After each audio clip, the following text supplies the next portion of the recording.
Hello everyone. Today we are going to discuss a very interesting poem. The title of the poem is Invictus. Okay, so let's start. And the Invictus means unconquerable या फिर undefeated. Okay, मतलब ऐसा चीज जो कि कभी हारा ना हो. ठीक है, जो अजय हो. Okay, so let's start. Out of the night that covers me, black as the pit from pole to pole.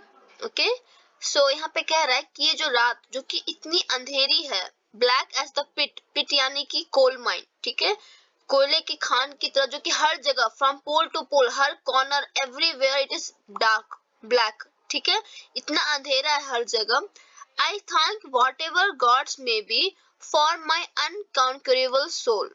तो यहाँ पे ये जो इंसान, जो पोएट है, वो भगवान को थैंक यू बोल रहे हैं कि भले ही यहाँ पे हर जगह अंधेरा है, हर जगह डार्कनेस है, लेकिन मैं भगवान को थैंक यू बोलना चाहता हूँ कि मेरे पास अनकॉन्क्यूरेबल सोल है. यानी कि ऐसा अनकॉन्क्यूरेबल मतलब क्या होता है, जिसे कोई जीत नहीं सकता है, ठीक है, जो अजय है, ऐसा सोल मेरे पास है, मुझे कोई हरा नहीं सकता है. ठीक है.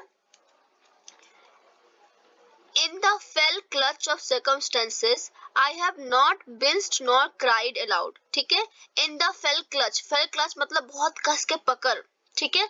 सर्कमस्टेंसेस यानी कि जो सिचुएशन हमारी लाइफ में, जो प्रॉब्लम्स आती हैं, जो सिचुएशन आती है, जो कि हमें पकड़ लेती है, हमें बिल्कुल उसमें, हम लोग उसमें जकड़ जाते हैं. ठीक है.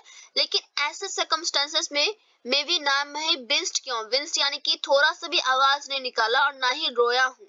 ठीक है.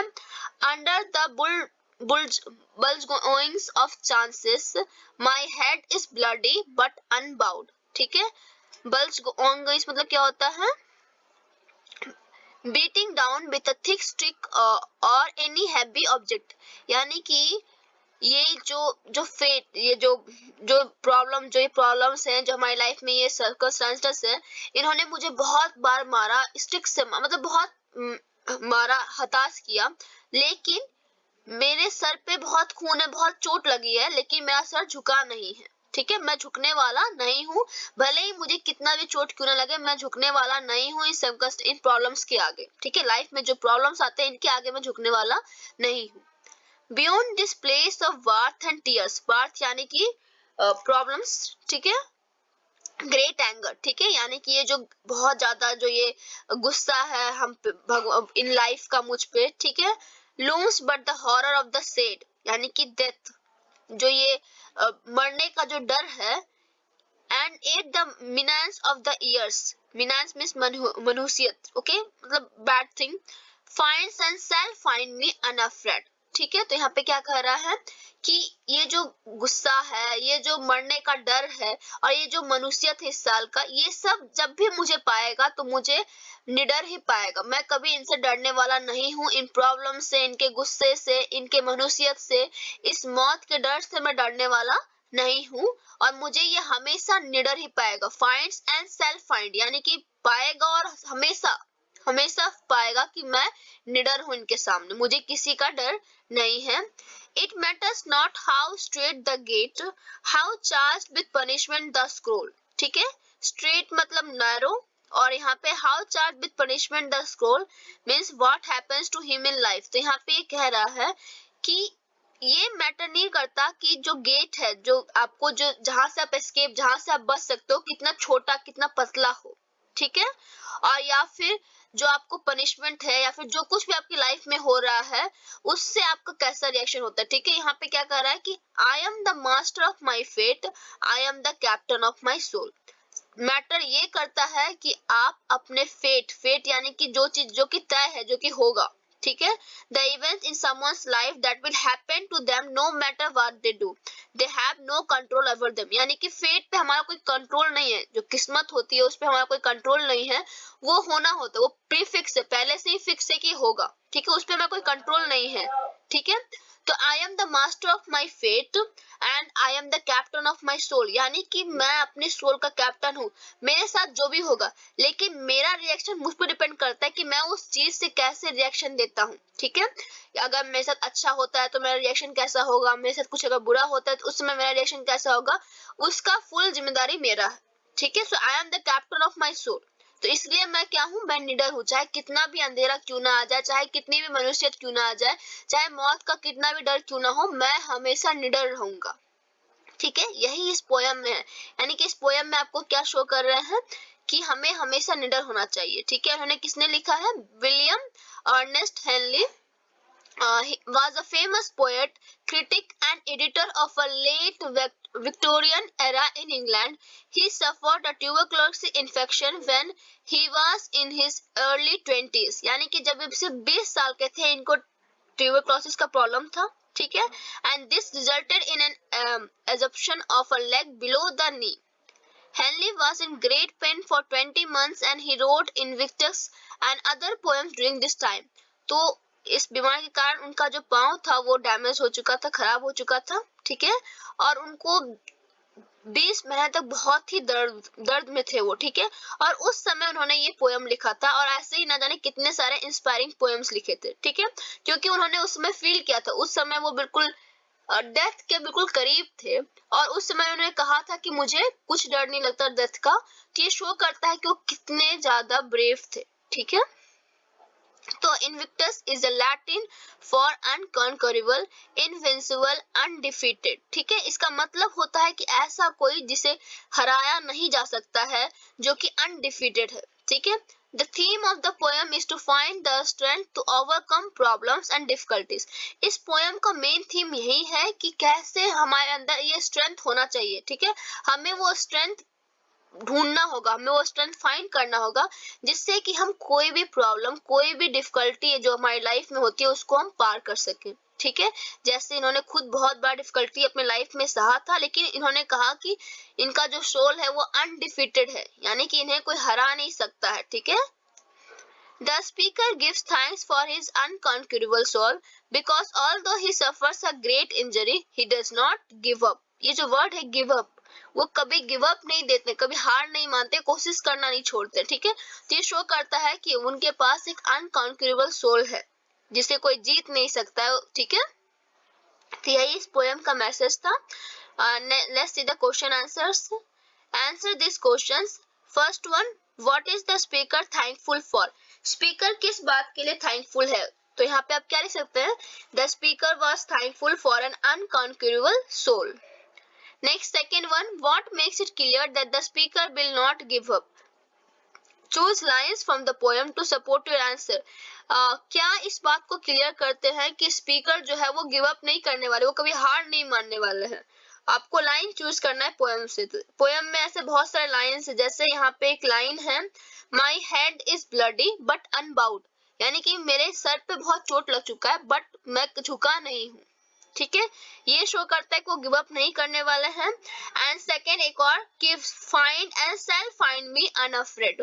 ठीक है, ये दोनों लाइन ये शो करते हैं कि स्पीकर कभी गिव अप नहीं करने वाले हैं। नेक्स्ट थर्ड नंबर है, what does the speaker say about his attitude even when he grows older?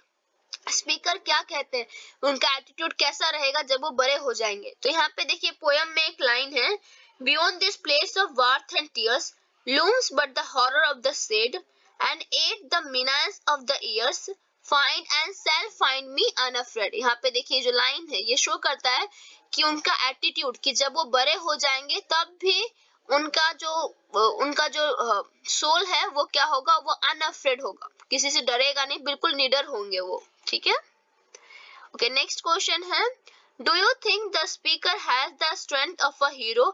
If so why? क्या आपको लगता है कि स्पीकर के पास एक हीरो का स्ट्रेंथ है, ताकत है? और अगर ऐसा लगता है तो क्यों? तो of course I think the speaker has the strength of a hero because he does not give up. ठीक है, even though he suffer a great injury, भले ही उन्हें बहुत ज्यादा चोट लगे है, बहुत ज्यादा उन्हें प्रॉब्लम उनकी लाइफ में है, बहुत सारी डिफिकल्टीज उनकी लाइफ में है, but he does not give up. तो ये जो क्वालिटी है सिर्फ एक हीरो में ही हो सकता है कि वो हार नहीं मानते हैं। ठीक है, नेक्स्ट बी नंबर है, read this lines from the poem and answer the questions. First one, under the bulgings of chance my head is bloody but unbowed.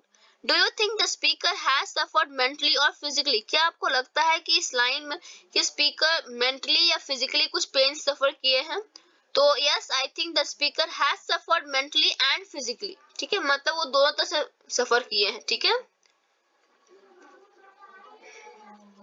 और यहाँ पे अगर पूछा जाए तो आपको क्या लिखना होगा, फिजिकली सॉरी मेंटली, ठीक है। आई think the speaker has suffered mentally, क्योंकि जब कोई हमारे लाइफ में प्रॉब्लम्स आती हैं तो वो हमें फिजिकली नहीं तोड़ती है, हमें अंदर से वीक कर देती है, ठीक है। नेक्स्ट सेकंड नंबर है, how does he feel about how he overcame his troubles. तो वो कैसा फील करते हैं, वो अपने ट्रबल से कैसे उस ट्रबल से खत्म हुए थे, तो कैसा फील करते हैं, ही फील्स अनअफ्रेड, ठीक है, अनअफ्रेड एंड अनकॉन्क्योरेबल। नेक्स्ट है, I am the master of my fate, I am the captain of my soul. Do you think that the speaker believes in what he or she is saying? How do you know? क्या आपको लगता है speaker जो कह रहे हैं कि वो अपने फेट के मास्टर यानी कि अपने किस्मत के वो खुद ही मास्टर हैं, अपने सोल के वो कैप्टन हैं, तो क्या उस बात वो कह रहे हैं वो जानते हैं, बिलीव करते हैं उन बात पे? तो मेरे according yes, I think the speaker believes in what he और she is saying. How do I know? Because I know this because he says that he is the master of his own fate and he says he is the captain of his own soul. यानी कि जो कुछ भी उनके साथ होगा वो उनका किया होगा, ठीक है, मतलब कि उन्होंने अपने चॉइसेस से, अपने डिसीजन से वो किया है, ठीक है। नेक्स्ट बी नंबर है, these lines sum up what the speaker is trying to say in the poem. How do they do so? इस लाइन में इस पूरे पोयम का मतलब दिया हुआ है, ठीक है, स्पीकर क्या कहना चाह रहे हैं वो सिर्फ इस दो लाइन में दिया हुआ है। कैसे?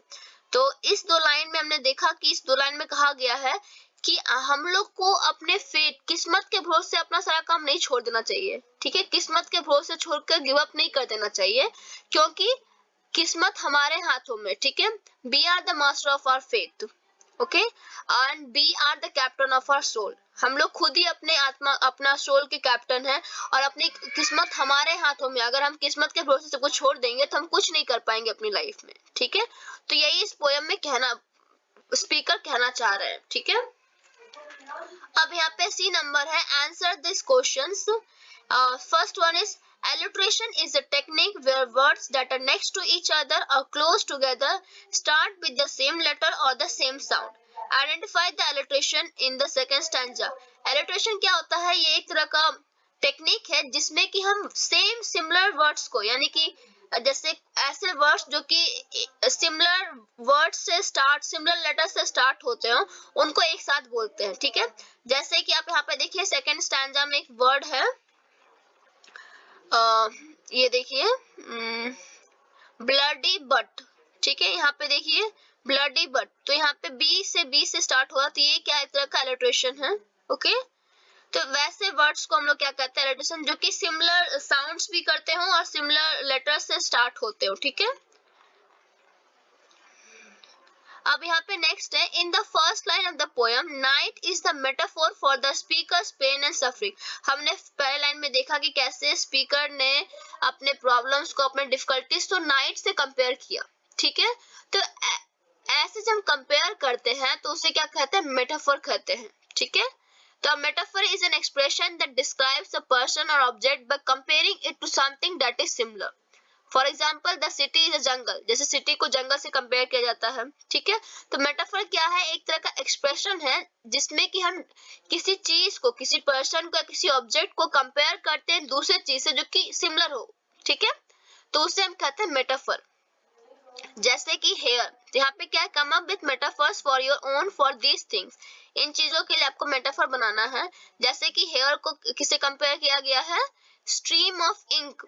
देखो स्ट्रीम ऑफ इंक यानी कि एक इंक का कितना पतला वो होता है, तो यहाँ पे ये कंपेयर किया गया हेयर को, क्योंकि हेयर का जो हर स्ट्रैंड बहुत पतला पतला सा होता है, ठीक है, तो इसलिए हेयर को किससे कंपेयर किया गया, स्ट्रीम ऑफ इंक, ठीक है। नेक्स्ट विंड को आपको किसी से कंपेयर करना है, आपको ओशियन से, ओशियन को कंपेयर करना है, तो ओशियन के लिए बेस्ट कंपैरिजन होगा स्काई से। Ocean is as vast just like a sky, जैसे आसमान इतना वास्ट है वैसे ही ओशियन भी उतना ही वास्ट, उतना ही बड़ा है, ठीक है। नेक्स्ट आइस के तो बहुत सारा कंपैरिजन है कि आप किसी की आइस की तारीफ करते हैं तो आप कहते हैं कि उसकी आंखें बिल्कुल झील जैसी सुंदर है, या फिर एक हिरन की तरह सुंदर है, ठीक है। तो यहाँ पे आइस के लिए भी बहुत सारे मेटाफर्स हैं, तो आपको यहाँ पे इसको फिलअप करना है, ठीक है। सो ये पोएम था। आई होप आप लोग को ये पोएम बहुत ही इंटरेस्टिंग लगा होगा और समझ में आ गया होगा। So thank you class.